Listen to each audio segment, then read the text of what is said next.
This is part 13 of Good Omens. I don't see why you're so shocked, said Crawley. He wanted a real gun. Every desire in his head was for a real gun. But you've turned him loose on all those unprotected people, said Aziraphale. Oh no, said Crawley. Not exactly. Fair's fair. The contingent from financial planning were lying flat on their faces in what had once been the aha, although they weren't very amused. I always said you couldn't trust those people from purchasing, said Deputy Financial Manager. The bastards. A shot pinged off the wall above him. He crawled hurriedly over to the little group clustered around the fallen Weathered. How does it look? He said. The assistant head of wages turned a haggard face toward him. Pretty bad, he said. The bullet went through nearly all of them. Access, Barclader, diners, the lot. It was only the American Express Gold that stopped it, said Weathered. They looked in mute horror at the spectacle of a credit card wallet with a bullet hole nearly all the way through it. Why'd they do it? Said a wages officer. The head of internal audit opened his mouth to say something reasonable and didn't. Everyone had a point where they crack, and his had just been hit with a spoon. 20 years in the job. He'd wanted to be a graphic designer, but the careers master hadn't heard of that. 20 years of double-checking Form BF-18. 20 years of cranking the bloody hand calculator when even the people in forward planning had computers. And now, for reasons unknown but possibly to do with the reorganization and a desire to do away with all the expense of early retirement, they were shooting at him with bullets.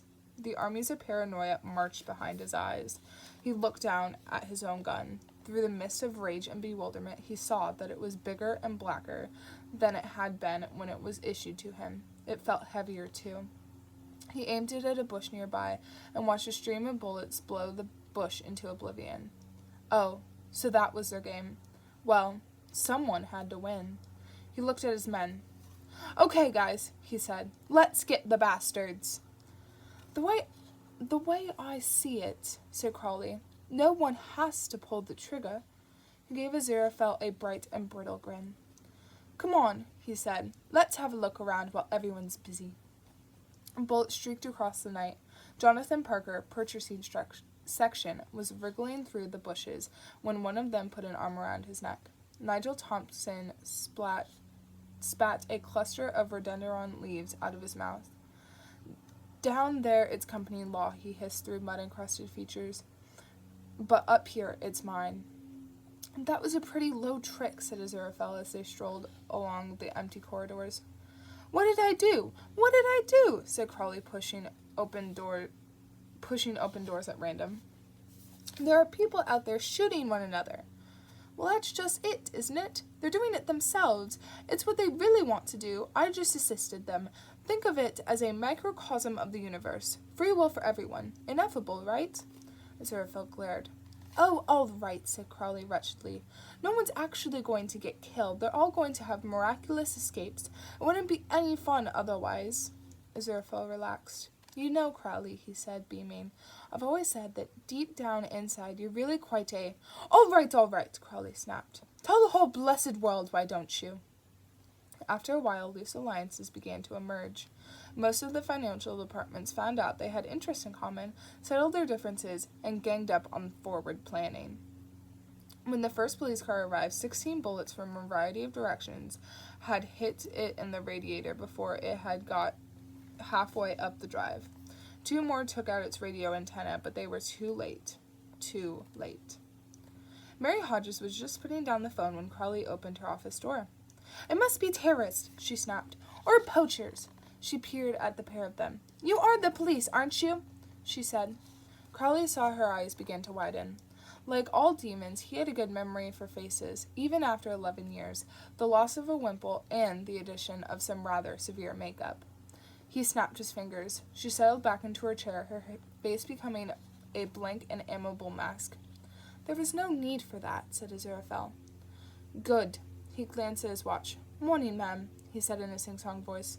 We're just a couple of supernatural entities, and we were just wondering if you might help us with the whereabouts of the notorious son of Satan. He smiled coldly at the angel. I'll wake her up again, shall I? And you can say it. Well, since you put it like that, said the angel slowly, sometimes the old ways are best, said Crowley. He turned to the impassive woman. Were you a nun here 11 years ago? He said. Yes, said Mary. There, said Crowley to Aziraphale. See, I knew I wasn't wrong. Luck of the devil, muttered the angel. Your name, then, was Sister Talkative or something. Loquacious, said Mary Hodges in a hollow voice. And do you recall an incident involving the switching of newborn babies? Said Crowley. Mary Hodges hesitated. When she did speak, it was as though memories that had been scabbed over were being disturbed for the first time in years. Yes, she said. Is there any possibility that Switch could have gone wrong in some way? I do not know. Crowley thought for a bit. You must have had records, he said. There are always records. Everyone has records these days. He glanced proudly at Aziraphale. It was one of my better ideas. Oh, yes, said Mary Hodges. And where are they? Said Aziraphale sweetly. There was a fire just after the birth. Crowley groaned and threw his hands up in the air. That was Hosta, probably, he said. It's his style. Can you believe those guys? I bet he thought he was being really clever. Do you recall any details about the other child? Said Aziraphale. Yes. Please tell me.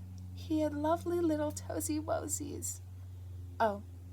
And he was very sweet, said Mary Hodges wistfully. There was the sound of a siren outside, abruptly broken off as a bullet hit it. Aziraphale nudged Crowley. Get a move on, he said. We're going to be knee-deep in police at any moment, and I will, of course, be morally obligated to assist them in their inquiries. He thought for a moment. Perhaps she can remember if there was any other woman giving birth that night, and... There was the sound of running feet downstairs. Stop them, said Crowley. We need more time. Any more miracles, and we'll really start getting noticed by up there, said Aziraphale.